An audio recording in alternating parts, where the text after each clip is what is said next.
so I hope I'm not botching this up too much.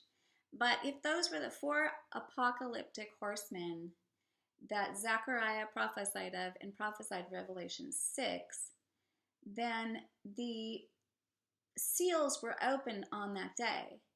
So the white horse has a crown and a bow and goes out with the purpose of conquering. The red horse goes out with a sword for the purpose of war and to remove peace from the earth. The rider on the black horse went with a pair of scales in his hand for the purpose of economic crisis. And the rider on the sickly colored horse was Death, who went to 1/4 of the land area of the earth to bring death by sword, hunger, and beasts of the earth, disease carried by animals and stuff. So if you look at it this way, on September 11, 2001 was the start of World War III. But in order not to scare the masses, it was called by George Bush at the time Global War on Terror instead of World War on Terror. By changing the world war into a global war, it didn't sound as menacing. But it was the goal of Osama bin Laden and Islamic terrorist organizations, which, of course, I believe there were some not good people behind that as well. I do believe there was a conspiracy to promote jihad and the Islamic terrorists. They started a war at that day against the nations of the world. And almost every single day since September 11, there has been a terrorist attack somewhere in the world, whether a suicide bombing, knife attack, shooting, car attack, etc. So this World War on Terror that America entered on September 11th, 2001 is the longest war America has ever fought, and it is still not over even to this day. So the other part of World War III is gone in the shadows. The World War on Terror has given the perfect opportunity for nations and governments to fight against each other without direct conflict. So that I can discuss in each of the horses, each of the seals. They all tie together as the spirits ride out, opening the four seals in Revelation, and the same four spirits that rode out that day with the man-made mountains of bronze. They all are means of warfare, and which have been used throughout history, and they are all working in different parts. Each of these horses, each of these seals that the Lord opened is working in parts of the world to accomplish his task, what the Lord's task is. So you can see that if you look at it this way, it's later than we think, and some of us are waiting for those four apocalyptic horsemen to come and those four seals when we've already been in this for 17 years. We've already been in this for 17 years. Now, I feel this. This resonates with my spirit.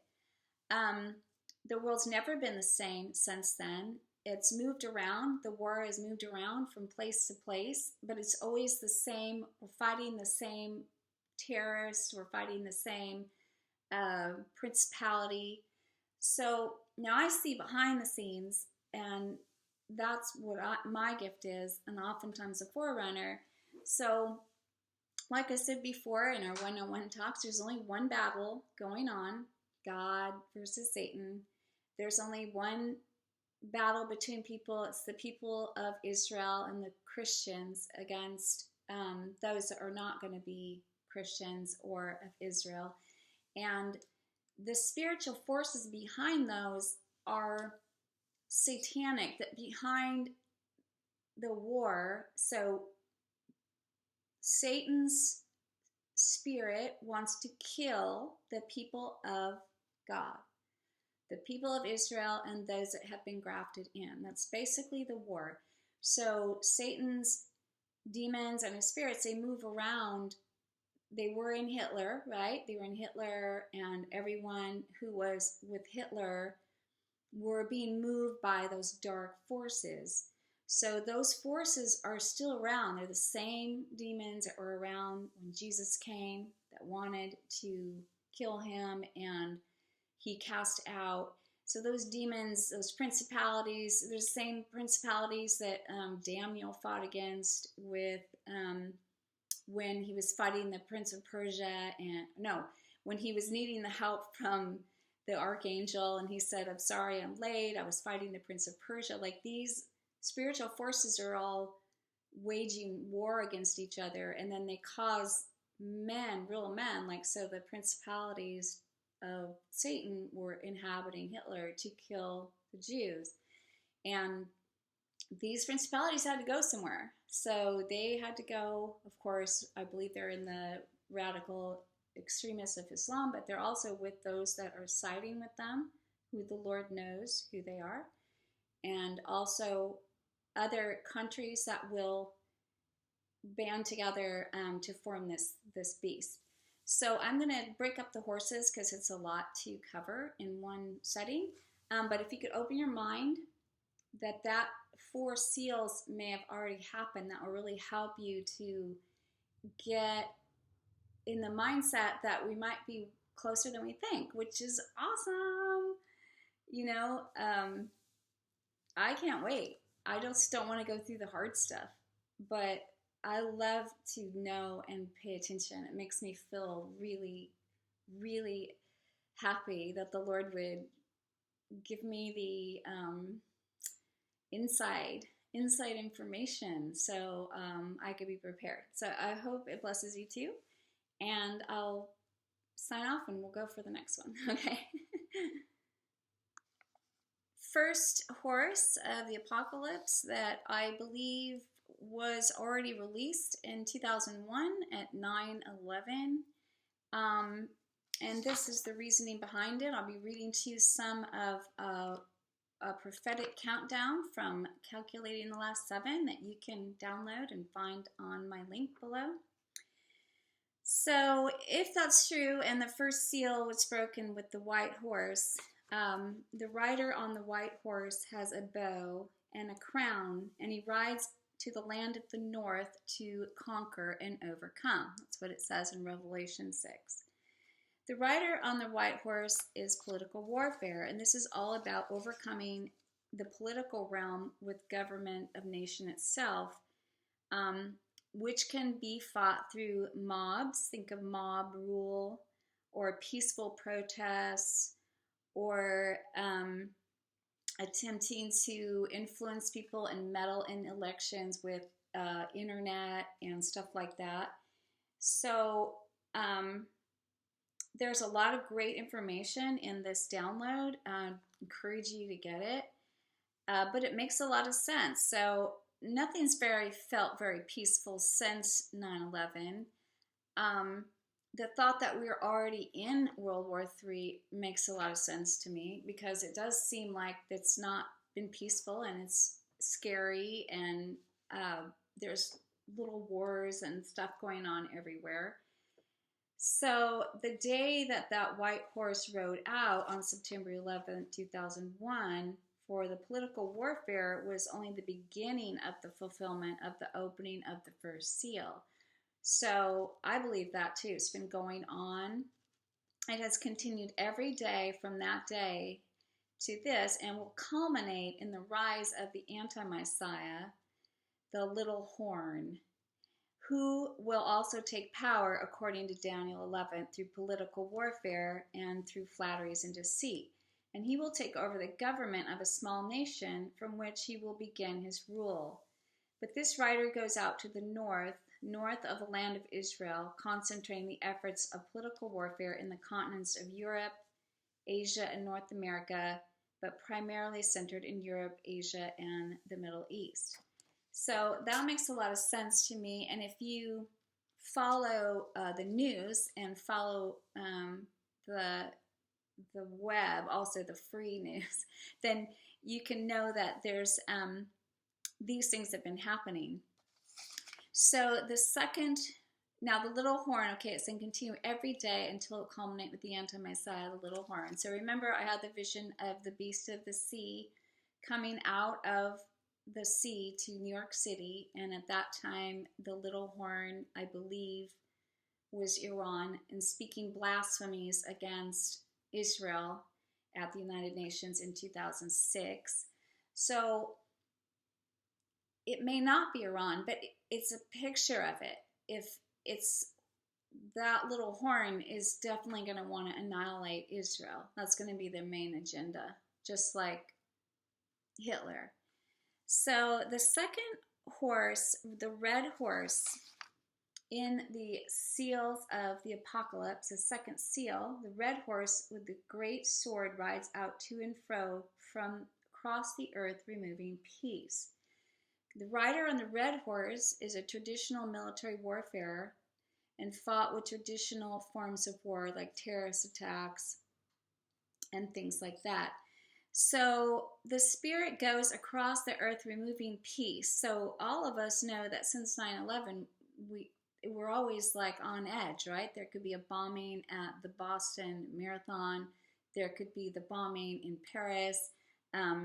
There's suicide bombs all the time going off in Israel. So it's been kind of all over the place. So this war has been going on all over the place since 9/11, and it hasn't stopped. So nations have been, rallying and proxying themselves with other nations. Lots more information in the download. So this conflict has been going on, and that makes so much sense to me. I mean, the warfare has been going on. Like, we really are in a war. It's just been fought over here, and now it's over here, and now it's in Syria, and now it's in Iraq, now it's in Afghanistan, but we're fighting the same war. So, anyway, so every single day from September 11th to this day has been a constant war being fought somewhere on the planet. But this World War III fight has only been setting the stage for when the anti-Messiah will ultimately come on the scene after raging political war and begin the military part of his conquest to take over the world as God. It is simply getting everything in place for the military warfare part of the anti-Messiah's strategy as recorded in Daniel 7 and 11. From the day of September 11th to this day, every single day has been a fulfillment of the second seal, and it will continue to be fulfilled until the rising of the anti-Messiah and the end of the anti-Messiah has come. So in a way, that's kind of good. It's giving us a picture, more of a picture of the anti-Messiah. Terror and bombing, and we have to always be scared and paying attention, and always, of course, against Israel. Like, poor Israel, every other day, we're gonna nuke you, and God has His plan. He's got His plan, and you got to understand Israel, or you're not going to understand what's going on in the last days. God still has a literal plan for the people, and He chose them. So the rider on the black horse is the third seal, and that we believe also came on 9/11. And that was to bring economic instability and financial collapse. So the rider on the black horse is economic warfare. So there's nothing new about this. That the rider went out specifically in the north. So in the northern hemisphere, so Russia, China, Europe, Turkey, America have all played roles in this and felt the effects of it. All this economic warfare since September 11th has been setting the stage for the anti-Messiah's own economic war that he will wage in Revelation 13. The economic war the anti-Messiah will wage will be more ingenious than anything before. He will wage war against and collapse the global economic system and then put in place a new economic system, a system which he promises will never collapse again. And you can see the war. I mean, trying to strengthen our own economies. There's all the sanctions and all this stuff. There's a lot of stuff I didn't understand. But when the Antichrist comes, he will want to put this system in place, and it will appear to be a stronger system, and a system which he will implement across his empire in complete control by requiring that everyone who uses the economy of the empire to take the mark and give their allegiance to himself as God. From September 11 to this day, the third seal has continued to be fulfilled and will continue to be fulfilled every day until the anti-Messiah comes. So we are not going to take that mark of the beast in the forehead or the arm. So to be prepared, we want to start to understand how we're going to live during those 3.5 years. And I'll do a talk on that about the woman that's taken into the wilderness. But just to kind of get your mind open, think of the gold and silver is the Lord's. The Lord says that the gold is mine and the silver is mine. So there could be a returning to the gold standard.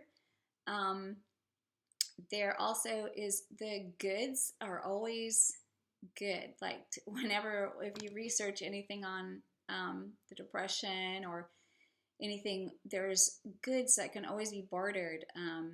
So that's a thing. You can also think about being sustainable, about growing your own food. And it seems overwhelming, especially if you're totally living on the world system. So get your mind started to go there. Start to gear your mind towards that. I myself am being led to build a greenhouse, and I don't even know where I'm going to build it yet. So stuff like that. Because it'll be very deceptive, even to fool the elect, the Bible says. So, you know, this anti-Messiah is very charismatic and you know, well, we should just do it. Well, we shouldn't do it. So, more on that. Okay, so the fourth rider came out on the speckled horse, the sickly speckled horse with the word Hades and death, the fourth seal, out to the south of the earth to bring death by sword, famine, natural deaths, and wild beasts, possibly bringing disease. So since September 11th, if we look at most of the famines on the earth, they've been centered in south of Israel, in Africa and Yemen. And in David Wilkerson's vision in 1973, he saw all of the famine in the world centered in Africa and southern Asia in the south. Iran also is experiencing a partial famine today. So there's been climate conditions for this. There's also been economic reasons. Animals have been sick, so there's been the Ebola, Zika, HIV, and AIDS. But this famine is limited to a fourth of the earth, so there can't be more than a fourth, and that is different from later on when a third of the earth is destroyed with the, you know, the last seals and the nuclear war and stuff like that. So that makes sense to me that this horse already went out. There's a publication by David Wilkerson called The Vision and Beyond, and you can find that in this download. So the first 4 seals on the scroll are simply setting the stage and creating the condition for the world to be taken over by the anti-Messiah, which is God's will. He wrote this, and it's his will. This isn't like this guy is not in control, this beast system. God is in control, and he's setting it all up for his purposes and his judgments and his ultimate taking back of the earth. So They are the way the world is fought. These have been going on. At the same time, I believe the fifth seal has been opened as well, and that I will talk to in another one. But these seals having been opened makes sense to me that we all have been in a war. We have been in a World War III for the last 17 years.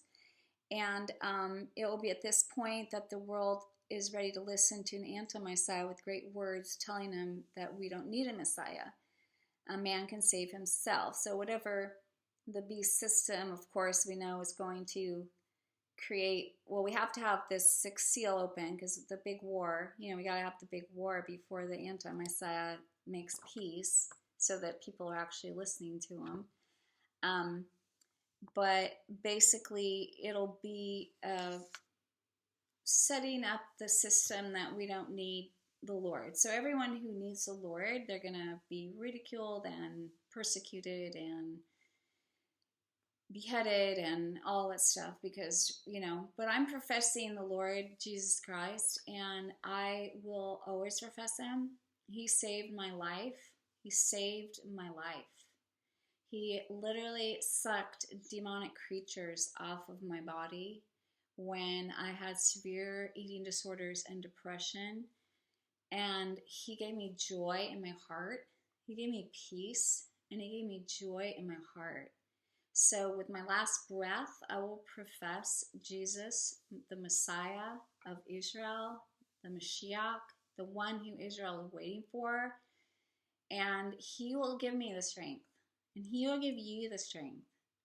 We will be strengthened. I believe he is strengthening the covenant with us already since September 23rd, 2017. And he's sealing us, sealing the bride. So be encouraged. When you're weak, he is strong. And thank you for listening about these. Please download the PDF. It's so much great information and so many great links to other amazing prophetic people. It's amazing to me that God uses us, just these little people, and some more than others. But it is his body. The body of the Lord is really here. He's really here. And it's an invisible structure. We're an invisible house of his, and it's super exciting. So until next time, read the word.